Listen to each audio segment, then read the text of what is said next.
The following is an encore presentation of U.S. Modernist Radio, underwritten by the Brent R. Harris Charitable Trust, restorer of Richard Neutra's Kaufman Desert House in Palm Springs and 6 other houses in California, by the E. Fay Jones Conservancy, preserving the legacy of modernist architecture in Northwest Arkansas, efayjonesconservancy.org, and by Diane Bald and the Budman family, restoring significant architecture in Toronto, Los Angeles, Malibu, and Palm Springs.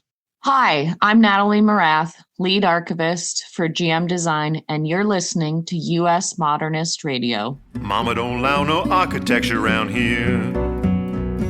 Mama don't allow no architecture around here. Oh, I don't care what Mama don't allow, gonna draw mine modern anyhow. Mama don't allow no architecture around here. Welcome to U.S. Modernist Radio, where we talk and laugh with people who enjoy, own, create, dream about, preserve, love, and hate modernist architecture, the most exciting and controversial buildings in the world. I'm Tom Guild. U.S. Modernist Radio started back in 2015, one dark and stormy afternoon, and I cannot believe it, but here we are at episode number 300 with a very special architect that we have been working for years to get on the show. George has had a bag packed forever, ready to fly to Copenhagen at a moment's notice. Devoted listeners know exactly who we're talking about, because every time we say his name, you hear... Yes, today that long quest comes to a happy ending as we welcome architect and ferryboat owner Bjarke Ingels. Later, we'll swoon over jazz vocalist Halie Loren. And now, the guy who publicly said Bjarke Ingels is this century's Frank Lloyd Wright. Here's your host, Mr. Modernism, George Smart. Thanks, Tom. I was interviewed by Design a few years ago about my 10 favorite modernist projects, one of which was by Bjarke Ingels. It was the Via 57 West building in New York, a structure that changed the look of the West Side. All I want for Christmas is to spend a weekend in that building. Design quoted me as saying, Bjarke Ingels is this century's Frank Lloyd Wright. What I think I said was Bjarke Ingels is the Frank Lloyd Wright of his generation. Either way, Bjarke is arguably the most accomplished living architect in the world, and by arguably, there is argument. For most non-architects, mere mortal fans of architecture like me, he is revered and has the inspiring, sometimes dazzling array of projects to back it up. For design insiders, though, it's a little bit like some musicians feel about Taylor Swift. A huge amount of jealousy and damnation by faint praise, like, he's got a good marketing team, or trolling with, his contribution to architecture is like Cardi B's contribution to rap. Such remarks are to be expected when you're at the top of your game. Just go to his website, big.dk, no comments please, to see the astonishing projects, built and unbuilt, in the U.S. and abroad, on planet and off. Yes, off planet. The firm is actively involved in construction design projects for both the Moon and Mars. His firm has designed the largest neighborhood in the country in Austin, Texas, to be 3D printed. His lectures, many on YouTube, are mesmerizing. 60 Minutes featured him as one of the few architects ever interviewed on the show. All this, and Bjarke is not even 50 years old. Frank Lloyd Wright lived to 91, so as much of a wow factor as the firm is now, we ain't seen nothing yet. Like Zaha Hadid and Josh Ramus, Bjarke Ingels got his start with Rim Koolhaas and the firm OMA. Then, after a brief partnership, he started BIG, aka BIG, in Denmark. With 600-plus employees and offices in 4 countries, maybe more by now, BIG came on the world design radar with The Mountain, a residential project in the Øresund area of southern Copenhagen. More large commissions in Denmark followed, with similar praise, and by 2010, BIG was in New York. The firm's creativity, connections to fantastic clients, and Bjarke's brilliant choice to hire Sheila Maney-Sogard as CEO was atypical for architects who are not the greatest at management and marketing. Her leadership in the company's growth and reputation is as important as his design talent and charisma. BIG's projects include an incinerator that doubles as a ski slope in Copenhagen, the National Art Gallery of Greenland in Nuuk, the headquarters for the Shenzhen Energy Company in Shenzhen, China, Oakland Ballpark in Oakland, California, the Kimball Art Center in Utah, and many more. You can see his residential work at usmodernist.org/Ingels. That's INGELS. With a shout-out to past podcast guest Casper Astrup Schroeder, who produced Big Time, a documentary about Bjarke, filmed over 7 years, here's George's conversation with Bjarke Ingels, recorded in the BIG offices in Brooklyn, New York. I'm willing to guess that no one has ever mispronounced your last name. Yeah, they misspell it consistently, but the pronunciation as well. So how do you pronounce your first name? I normally explain it, like there's a reference to Bjork, because it's a similar BJ. Yeah. But the simple hack, just like you would say FBI or CIA, you pronounce every letter in the acronym. Say the acronym BRK quickly, BRK. Bjarke. Oh, okay. That's how I've been doing it, so I feel good about that. I have watched endless videos and, of course, the movie. I've had Castrop on the show before. We talked about the movie. He was kind of my introduction to get to know you.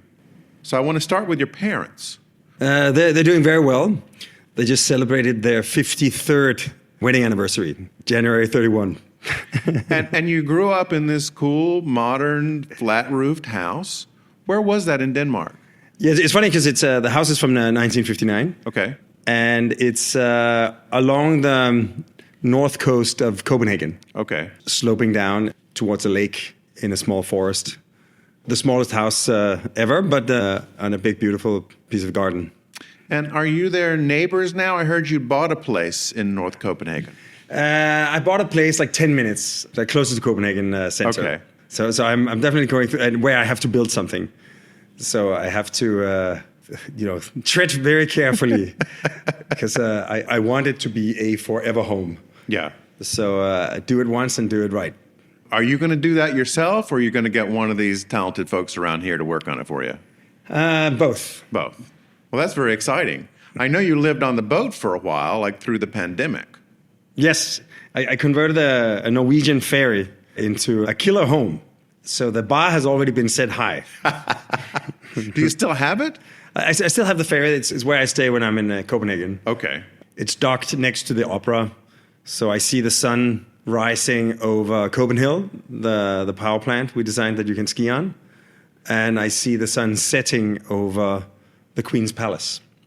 Have people figured out that it's your tugboat? Are they going by with their iPhones and clicking photos? I think the rumor is out. I've heard the harbor tours pronounce my name once in a while. So Okay. that ship has sailed. You've learned a little bit about dealing with fans, right? I read that you and your friend Nikolai gave you some pointers on that. Yeah, I don't know if he gave me any pointers, but I just observed him. That, of course, he's a very recognizable and very handsome man. He played Jaime Lannister in Game of Thrones. Which you were in, right? A little bit? I came to see him on set in 2 of the seasons. But I just saw how elegantly he deals with the attention he gets. And it never becomes an issue because he just, takes the photo and moves on very quickly. So, Well, that's pretty cool. That's pretty cool that you got to do that. yeah. Dan and David sort of took me around the set where they built a good part of basically downtown Dubrovnik, which is the location for King's Landing. But because in the last season they had to destroy it and it's UNESCO World Heritage, they actually had to build a rather big Dubrovnik replica in Ireland. Okay. So they were quite excited about the scale of construction. But then, of course, as they were touring me around, they realized that probably the work we do is... because it was a large set, but a small building. But it was fun to see. The scale of your projects has really exceeded most people's imagination. I mean, you're off-planet now, Bjarke. Yeah, it's true. And I think our work with ICON and NASA is really becoming quite tangible. Now we have an actual commission to send a 3D printer, essentially a laser sinterer, to the moon by 2026. And construct out of moon dust and solar-powered lasers an artifact. It won't be much bigger than a sidewalk tile, but it will be the first thing ever built on the moon. That's just fantastic. Yeah. I know when I watched the movie The Martian about 7 years ago, which has this advanced colony there, you can kind of tell that they tried to make it look like some of it was made in a futuristic way with materials and methodologies that didn't exist yet. And that's really the crux of what you're trying to do, is figure out new ways not only to build on the moon and Mars, right? You're talking about Mars too. But I'm really fascinated by what you're doing in Austin with Icon. These are very modest homes. Yeah, I love the idea that, we've had a long ongoing collaboration with Icon, and I met Jason Ballard, the CEO and founder, 4 years ago at South by Southwest. And it's kind of interesting because working with them and their engineers to be able to build something on the moon has forced us and them to push their technology further and further. Because you can say right now with the gantry crane, it's kind of a very simple, almost like an old-fashioned inkjet printer in a very large size, 30 feet long. But you need a pretty plain ground. And even though the robot is printing the house, there's still a lot of manual attendance, insertion of rebar and all kinds of things. And of course, once we go to the moon, it has to be fully automated, and it has to happen in a much less predictable terrain or ground, using entirely locally sourced resources. So locally harvested power from the sun and locally collected regolith from the ground. Yes, there's a funny cartoon I saw one time where the astronauts are on the moon and the sign on their side of their building says "Buy local." Exactly. That's the whole principle of lunar habitation, is in situ resource utilization. Buy local. Simply because it's very expensive. If you take a pound of cement and you fly it to the moon, you have now increased its cost 10,000-fold. Wow. So it's much more affordable to work with local materials, especially because buildings are heavy. But essentially, the demands of building in such a difficult and hostile environment as the moon has pushed the technology development of Icon in ways that are now giving them greater and greater advantages when they're printing on Earth. So that means that while developing the future human habitation on the moon, we're also building a Wolf Ranch, 100 homes for Lennar, one of the largest single-family home providers in America, essentially to prove that you can do what we already do, the same and better with 3D printing. And then we're also working on this project in Yucatan Peninsula in Mexico to create extremely affordable homes for those in need, all using the same technique. So in a way, I like this idea that some of the answers to our challenges on Earth can actually be found trying to solve very difficult problems on the moon. Well, that's what NASA was telling us for years. That's how we got Tang, right? Or supposedly. Yeah, and then I believe NASA is responsible for GPS and data encryption and so many things that facilitate our life today was side effects from NASA and DARPA challenges. Yeah. One fun thing I noticed on the email signature on messages I get from this company, you show all the offices. You've got one in Copenhagen, and it uses the airport code, CPH, and London, LON, and Barcelona, BCN, and New York City, NYC.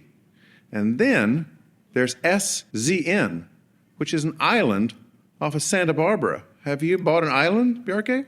I love it. It's Shenzhen. Oh, that's what it is. The Chinese city. Yeah. But it sounds lovely with that island off Santa Barbara. Yes, it's beautiful. It's an abandoned runway that used to belong to the Nature Conservancy because they would maintain that island. Interesting. We should look into it. Yeah, really. You have changed architecture in a lot of ways. You've made it more interesting to the general public. You've really engaged the public in a way other architects haven't done before. You have explained things in your videos. I've watched a lot of the video presentations you've given both to architecture schools and to the public in general. And unlike many presenters, people come away and they get it, what you've just said. When did you realize that you had to take the jargon out of what you are presenting? But I don't know if I've taken the jargon out of what I'm presenting, but I think ultimately the purpose of communication is to transmit an insight or a sensibility, an observation to the listener. And if you fail to achieve that transmission, then it's basically an ineffective line of communication. And also, it's interesting because the Danish word for design is formgivning, Okay. which means form giving. Title of your book. Title of a book. The reason I think it's worthy to make this little Danish lesson as a way to explain the power of design is because to design something is to give form to that which has not yet been given form. In other words, to give form to the future. Because when you're designing something, a place or a building, you are giving form to the world or part of the world that you would love to find yourself living in the future.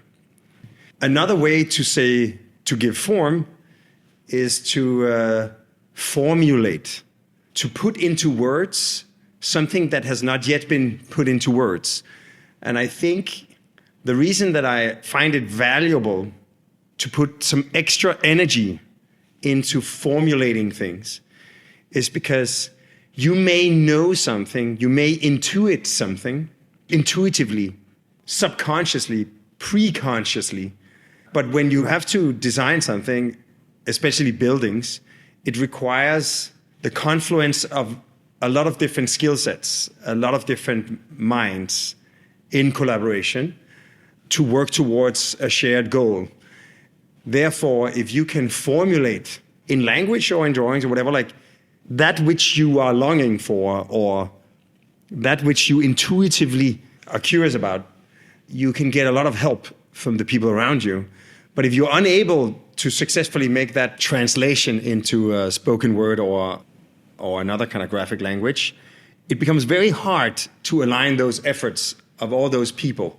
So therefore, to put a little bit of effort into the formulation when you give form is necessary. Well, I know, but a lot of architects formulate, but you're doing something really beyond that. I mean, you are seeing a function beyond which the client probably originally envisioned. So for instance, with VIA 57, that's not something your typical developer, even the most progressive one, just thinks up over dinner one night. The Maritime Museum, where instead of building in the boat, you built around the boat. The houses that you've done with underground car garages, really fantastic. We'll talk about it in a minute. I mean, all of these things, you're taking, I guess, a sort of client's basic requests and finding a delightful frontier beyond it, and then formulating all of that. I think it comes down to the idea that, form giving or design is more than just living up to expectations without f***ing it up, right? Yeah. It's trying to sort of ask yourself, out of this primordial soup of building restrictions, budgetary constraints, and client desires and neighbor concerns and whatever else you have, can you thread a needle through it in such a way that it connects all the dots, but in a completely unexpected way that in a way presents, and for lack of a better term, that gives a gift in the form of something unexpected, something that exceeds the expectations, but that is still a completely obvious response to this set of requirements. But it's a gift that the average person, the mere mortal, non-architect, can perceive. I mean, sometimes buildings have these things that really only those in the design profession can perceive they're there. But you've taken something like the incinerator and made it the world's most pleasant incinerator by far. You can ski on it, you can hike it, you can climb the climbing wall, you can watch the smoke rings from the pure air being puffed out the top. I mean, before that came along, nobody thought very fondly of an incinerator. No, but I think it's the book Form Giving. We started with a quote from William Gibson, the grandfather of cyberpunk. And it's a beautiful quote. I think it's very meaningful in architecture. It's the future is already here. It's just not very evenly distributed. Yeah. And I think in many ways, our job as architects is to be midwives, assisting the future in giving birth to itself. The future is almost fully formed. You just have to help it be born. And that was true for the waste-to-energy power plant, Copenhagen, is that the technology proposed for the power plant was already the cleanest in the world. And the exhaust from the chimney would already be steam and air that was essentially cleaner than the air of Copenhagen. Yeah. So that meant that even though it might still look like a typical power plant, it was something completely different. And we tried to think hard, what can we do that would blatantly manifest the newfound freedoms of this kind of sustainable technology? In that sense, we saw the Copenhagen power plant as a manifestation of what we call hedonistic sustainability, the idea that the sustainable future is not only better for the environment, it's also much more enjoyable for the people that inhabit it. Oh, yeah. As a side effect of all this clean technology, of course, it's better for the environment. The CO2 emissions are lower, there are no toxins. But it also means that you can suddenly consider the facade, the tallest climbing wall in the world, and you can consider the roof at Alpine Park, where you can hike and ski. So suddenly it becomes clear to everybody that hedonistic sustainability, buildings and cities are not only better for the environment, they're also much nicer to live in. But you've made it understandable. I mean, when I hear that the smoke is pure, it's a fact.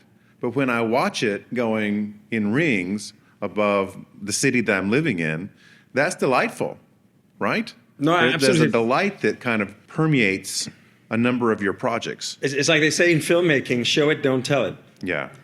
And I think we try to let the buildings express the potential, the newfound freedoms that are already there. We just have to identify them and enjoy them.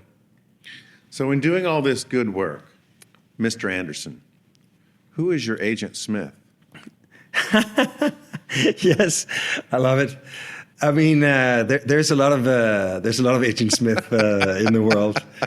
I think because I really firmly believe that what we do is just to identify and benefit from things that are already like almost there. This idea the future is already here, it's just not very evenly distributed. Well, like, for example, when you were working on Christiana, it seemed like the local government there was fine if the place was crap. But if you wanted to fix it, there were all kinds of objections. I mean, it's true that very often doing nothing creates no hassle. But if you try to sort of improve things, suddenly it becomes incredibly difficult. With the work we did for Noma in Christiania, this is the famous restaurant. The famous restaurant. We were taking over this kind of abandoned old mine storage that was like covered in graffiti. You had these kind of cinder block sheds that have been erected haphazardly and destroyed again. And we tried to sort of turn the place back to life, preserving the historical storage and adding some new structures, definitely cleaning up the place, removing all the needles and whatever else you had. And of course, we ended up finding it almost impossible to do anything, even though we were actually restoring what was there. But the fact that we were doing anything was seen worse than just neglect and deterioration. Yeah. And I think in so many ways, the existing rules are written to prevent certain foreseeable inferior things to happen. And often the way they prevent those things they don't want to happen is by dictating something that is deemed better. But by dictating that, you prevent this kind of infinite... A systemic improvement. Yeah. And this kind of infinite space of possibility that has not yet been imagined. So in that sense, the job we often find ourselves doing is to find all kinds of ways to argue and demonstrate how what we are proposing is actually fully in the spirit of the code, if not entirely to the letter of the code. Okay. because there is some kind of quicksand of the concept of normalcy that wants to reduce everything to this kind of well-known limited outcome, right? Right. Well, let's shift to houses. I was trying to track back about the houses that you've done. The first one I could find was one for the Olsons. Was that in 2008? The house sort of shaped like this. Oh, that's hilarious. Yeah, I said we did work with a company called M2, like square meters, that was trying to deliver architecturally designed homes, like basically to be a Lennar of Denmark. Right. But with homes that had architectural intent. It turned out to be much more difficult than anyone had imagined. and the project... that happens quite a lot, yeah. The project tanked with the first subprime crash in late 2008. Yeah, yeah. And the next one was the little house, Decline 845. Yes. Which is delightful. That was photographed all over the place. The next one is one in Mexico you did for a car collector. The one in Mexico is not for a car collector. He does have a little garage underneath, but he's a swimmer. Okay. It was published on the cover of AD, but we have very little about it on the website because the client is incredibly private. Yeah. The site, he wanted an Olympic pool, 50 meters, 150 feet. And the only way to place such a long pool was on the diagonal of the site. As a result, the ground floor of the building is a triangle. It's the half of the site defined by the pool. And then as it rises, it becomes a rectangle. So when you swim, so in a way, the whole house is shaped by this impetus of the 50-meter pool. Oh, that's great. And then there's a single stair that threads through the whole house, top to bottom, connecting all the different levels. It's very elegant, in situ cast concrete with a steel stair and a 50-meter pool. With all the houses, we've tried to make the houses like a portrait of the owner. Yeah. And in this case, the owner and his partner were swimmers. So more than anything, they just wanted that pool. And Mads Selby, back in Denmark, is a car collector. Exactly. So you've shaped this house, this fantastic circular-shaped house, to be a garage that you can put the cars around the circle underneath. Exactly. Like he somehow wanted to make his car collection an integrated part of his living experience. So he had some idea of having a 2-story house with a kind of car elevator that could connect so the cars could come up into the house. But because the site could be situated on the top of a hill, surrounded by public access on all sides, because it's actually in the middle of what has historically been a publicly accessible meadow. In Aarhus, right? In Aalborg, North Aarhus, okay. exactly. So then the house became this kind of very simple idea of a linear building. Cars enter in one side. In the middle third, you have all the rooms. And then the last third, you have the kitchen, living, dining. Okay. And then it wraps around itself, climbing, like wrapped around like a scarf around the top of the hill, closed to the outside, open to the inside. But that means that as the garage is entirely open to the central garden, and then the rooms start climbing up, so they start having views of the hillside over the roof of the garage. And then finally, when you reach the kitchen and the living and the dining space, you are above and you have uninterrupted panorama over the sunset and the sunrise. It's gorgeous. So in many ways, it's entirely private, but entirely open. And it also means that from the living room, they can see if the kids are still have their lights on across the courtyard. And also when he goes to bed, he can turn off the lights in the garage from his bedroom, looking across the courtyard down to the cars. And I'm sure it's now an instant landmark in Aalborg. No, it's pretty striking presence, and also the garage has become like this incredible ballroom that you never have. So they celebrated their little boy's confirmation party. Okay. With all the sort of 100 guests in the garage, just moving the cars a little bit away. So I think it's almost this idea to make a house that is as raw and as a garage, and make a garage that is refined as a house. Well, I hope that your new house turns out as well when you get that going. No, absolutely. Like I think I'm off on a very enjoyable path. It was kind of funny. Like we're right now building our Copenhagen headquarters in Copenhagen from scratch. It's a 7-story building where every floor is open to the next floor. Mm-hmm. Every floor has access to an outdoor terrace that is connected with an outdoor stair to the terrace above and the terrace below. So you can walk from floor to floor, inside and outside, also saving one egress stair. But it also means that you don't have this core in the middle that you normally have. So everything is open towards the middle. To make these very long spans, we're using TT slabs, these kind of standard prefabricated slabs that have two beams integrated with a thin slab that can span 60 feet or more. Like you see in airports? You'll typically see it in garages and warehouses. It's very effective, very inexpensive, but incredible technology that spans effortlessly very far.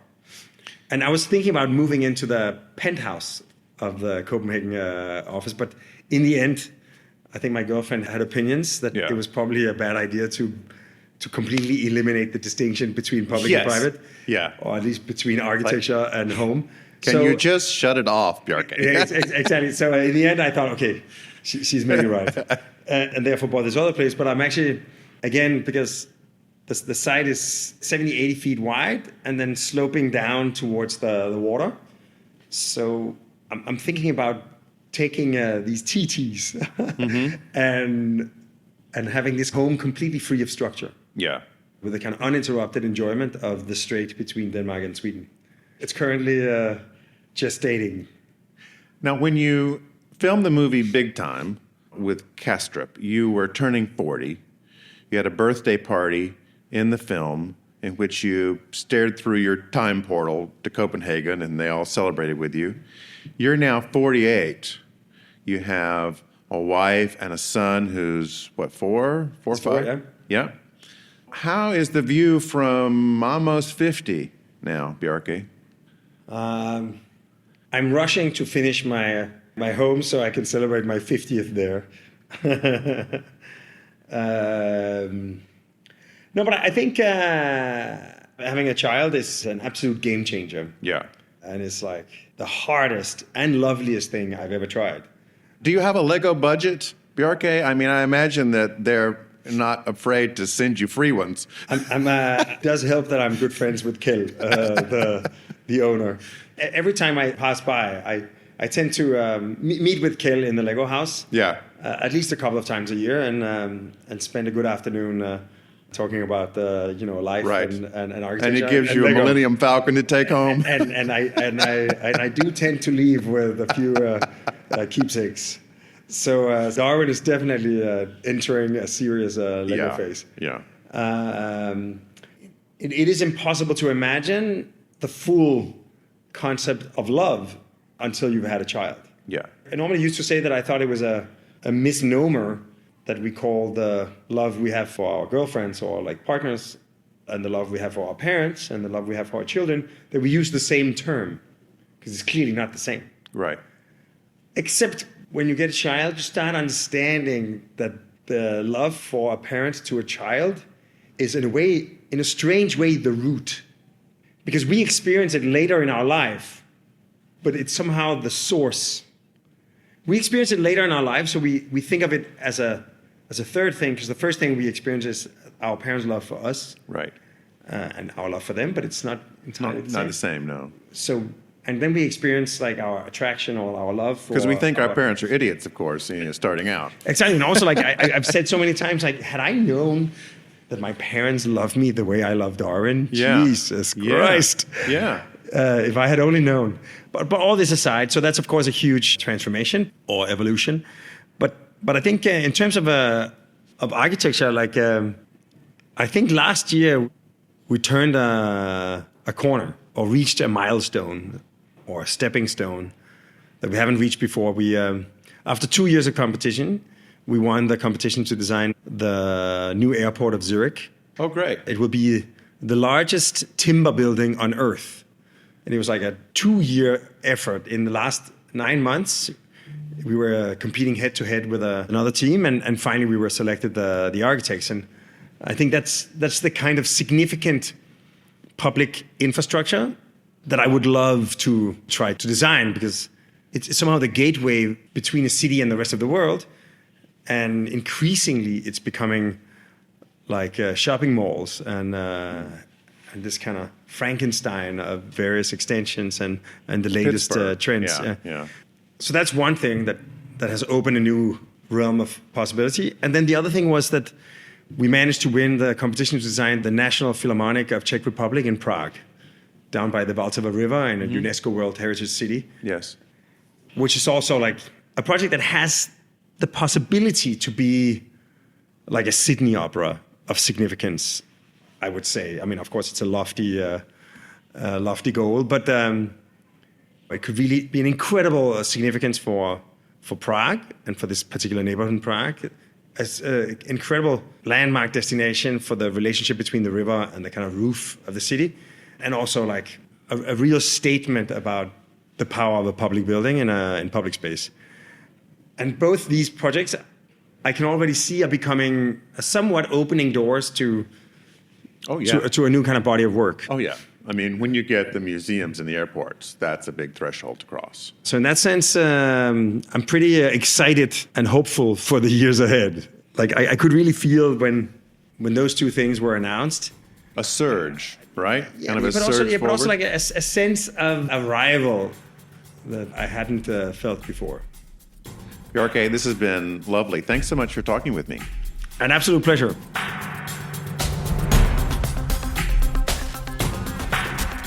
That was George Smart with Bjarke Ingels, a phrase I wasn't sure I'd ever get to say. The charming and soulful singer-songwriter Halie Loren won a songwriting contest at age 13, went to Nashville at 17, and had her first album at 20. Besides graduating in visual arts from the University of Oregon, Go Ducks! she's huge in Asia, quack, quack, especially Japan, bringing original songs and powerful standards to #1 on the Canadian and Japanese jazz charts. Her jazz debut, They Ought to Write a Song, won Best Vocal Jazz Album of the Year in the Independent Global JPF Awards. And her latest album, Live at the Cotton Club, was recorded in Tokyo. I discovered her on Pandora, and for this 300th show, I'm thrilled to welcome, talking to us from her home in Oregon, Halie Loren. Hi, Halie. Hello. We are so glad to have you. I have been swooning over your music. Does anybody tell you that? Oh, well, I really appreciate that. Thank you so much, and thank you for having me. As far as swooning, that is a word I hear far too little in today's world, but I'm taking it to heart. So Yes, thank you. It's a mid-century word. It is. It is. It really is. It is very much a classic word. Now, you're originally from Sitka, Alaska. Was that where you won the songwriting contest? No, I lived in Sitka until I was in my early teens.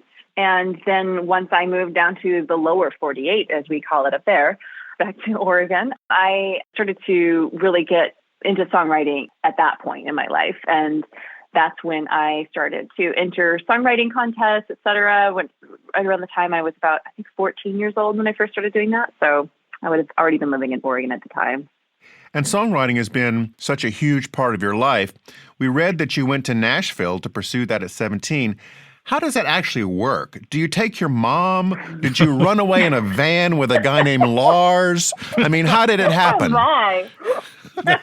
You're inventing some very interesting alternate storylines here. Yes. I actually, the first one was exactly correct. My mom did come with me for the first few months because I was 17 and I had never been, on my own in any way. And so she did come and help me kind of situate myself for a little bit of that time before heading back to Oregon. And thank goodness, because honestly, I was a child.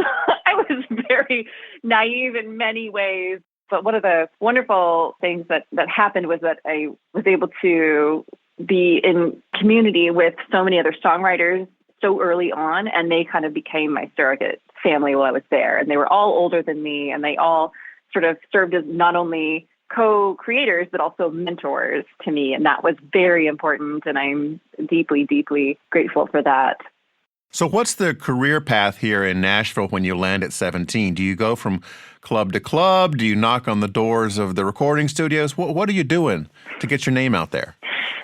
Yeah, it was kind of an interesting blend. And I can't speak for anybody else, of course. I know that in some ways my experience was somewhat unique in that I had already had some recognition through winning a lot of different songwriting contests, et cetera, at an earlier age even than moving to Nashville, that I was able to sort of get my foot in the door with a number of songwriters that then introduced me to other songwriters. And, I kind of it was a ripple effect, right? I was able to sort of build this community of co-writers and friends over time that I don't think that everybody necessarily has. It's not like a guarantee when you move to Nashville that that's what's going to happen, but I was really lucky. And I also had a manager at the time. Like I had my first manager who also had some experience in the industry in that particular, city, region, who had a lot of wisdom and some connections and, all the things that you hope that a manager would help you out with. He was definitely helpful with that. And so, I'm not under any illusion that that's the normal experience of a lot of people who just up and move to Nashville, but it was my experience and it was pretty great. Here's one of those original songs Halie wrote, A Well-Loved Woman. Have you ever seen a well-loved woman? Have you ever seen a soul set free? Have you ever seen somebody been to heaven and back? Well, if you haven't, take a look at me. Waves, they whisper before they crash in a primal roar. With his gaze, my mister brought me breathless to his shore. And I hear the music rushing through my fingertips, and I feel the mystic dancing in my swaying hips. Have you ever seen a well-loved woman? Have you ever seen a soul set free? Have you ever seen somebody been to heaven and back? Well, if you haven't, take a look at me. Copper wires woven through my lovesick veins. Electric fire shocks me all when it says my name. And I hear the angels singing in jubilation. I feel the radiant joy of the sweet salvation. Have you ever seen a well-loved woman? Have you ever seen a soul set free? Have you ever seen somebody in the heaven and back? Well, if you haven't, take a look at me. Take a look at me and you'll see, you'll see, you'll see, you'll see, you'll see, you'll see, you'll see, you'll see. A well-loved woman can stop the world in its tracks. She runs, she flies, she dares, defies. She's a damn fine acrobat. She got superhero powers. One seed becomes 1,000 flowers. Ooh, have you ever seen a well-loved woman? Ever seen a soul set free? Ever seen somebody been to heaven and back? Well, if you haven't, take a look at me. Have you ever seen a well-loved woman?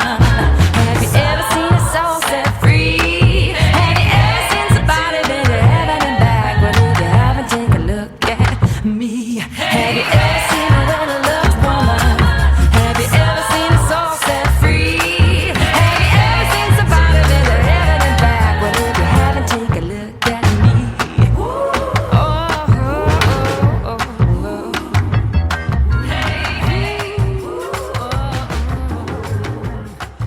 That doesn't sound like a Nashville song at first blush. It's great. It's pretty great. Yeah. I'm picturing you in some kind of ball gown with the backup singers moving around in the background. Is that what happened? Tell me it is. That song was written quite a long time after I moved away from Nashville. So you're right. It wasn't a Nashville song. Yeah. It was a much more recent song for sure. It came from a different kind of place for me. I've written a lot of different kinds of songs over my lifetime. Now, during the pandemic, you and your husband put together these delightful little shows where you would sing and play and chat. Tell us about those. Live streaming, man. Yeah. That became a fixture for me for the better part of 2 years. I had never performed just in the privacy of my own house in front of a camera Yeah, I for bet that's weird. A live audience. It took some getting used to, for sure. But after a while, to be honest, like, it became kind of a lifeline for me, because taking essentially 2 years off of a career that I had been doing since I was way too young to drive. Yeah. Like, for the first time in my life, I had taken a break from performing live. It was really filling sort of this hole in my life and this ability to connect with people through music. And so it was lovely. I definitely had to cut myself a lot more slack, because sometimes, I'd play songs by myself. Sometimes it was he and I with guitar and vocal. But I would have to kind of settle for the fact that I'm not a jazz piano player by any stretch. And so, like, there were certain songs that I really couldn't tackle very easily on my own, or, things that people would request that I I didn't know quite how I'd be able to do it. And so I actually invented this whole recurring thing that I did that was just me with my tracks without my vocals that I would play, and I'd call it karaoke. A karaoke Oh, show. nice. And so, like, I'd fill in the gaps that way too. And it just kind of became this expression of creativity and really spontaneous. And it, I think in some ways, made me come back into the live music scene feeling a little bit more relaxed about things. Like, I carried that off and I didn't die from, the exposure of that. And so I can do a lot more things than I thought that I could, and, like, end up okay on the other side of it. So it was nice. It was like, facing my fears of not always being able to bring a total perfectionist lens to everything that I did, and just be able to kind of go with whatever was happening at the time and be able to still have fun with it and still connect with people. And your husband, he seemed pretty chill with the whole thing. I think a lot of the time he was, because I was the one who was calling a lot of the shots. He was just like there. He's like, I'm here. I'll play songs. Yeah. And so, yeah, I mean, he definitely worked to learn some new things with me. He put in some time with that. But as far as, like, who we were talking to, it was my audiences. So if things went haywire, that was on me. So is he in show business too? What's his name? Daniel Gallo. Yeah, he and I actually have some music projects that we have done together in context with other people, as well as just as a duo. As a duo, we call ourselves Shadow Sway. Mm-hmm. And we have a couple of songs that we've released publicly with that. But we also had this band, still have it, but it hasn't been active for a while, called Halie and the Moon. And we released some recordings that way in conjunction with several other players that are part of that group. And but yeah, he's been a guitarist for many, many years and a songwriter in his own right. And yeah, it's lovely. This song from Halie's album Heart First was written in 1952 by Guy Wood and Robert Mellon. It was a minor hit in 1953 with Frank Sinatra and became something that many saxophonists love to play. Ben Webster recorded the tune in 1956, John Coltrane in 63, and Sonny Rollins in 64. Vocal versions include Johnny Mathis, Dean Martin, Nancy Wilson, Ricky Lee Jones, Sting, and past podcast guest Diane Schur. Prepare to swoon, folks, because here's Halie with My One and Only Love.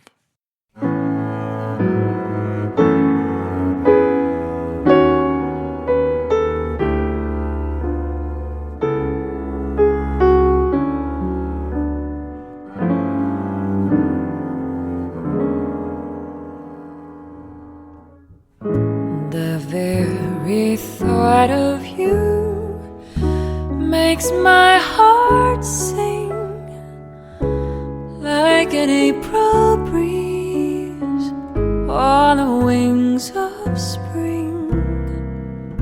And you appear in all your splendor, my one and only love. The shadows fall and spread their mystic charms in the hush of night while you're in my arms. I feel your lips so warm and tender. My one and only love.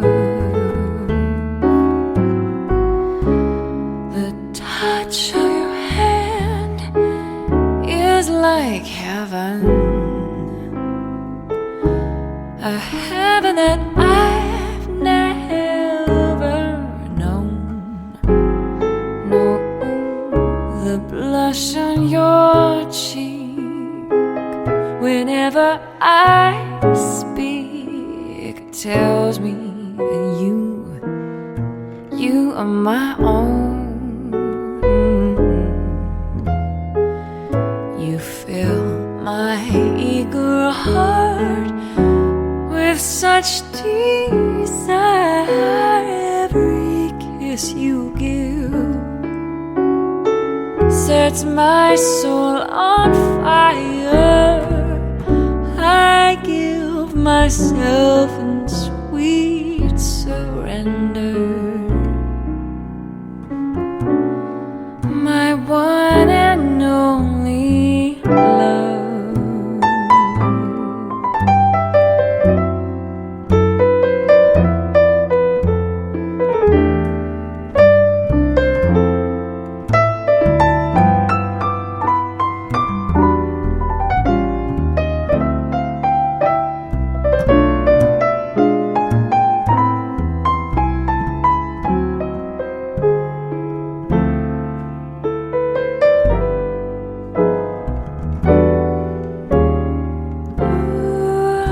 You fill my eager heart with such desire.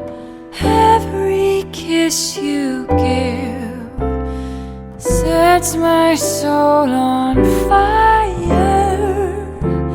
I give myself in sweet surrender.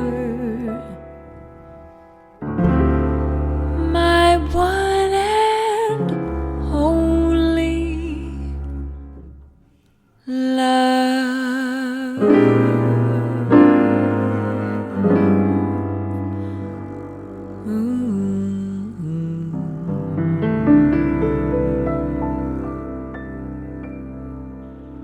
Wow, Halie, that's pretty awesome.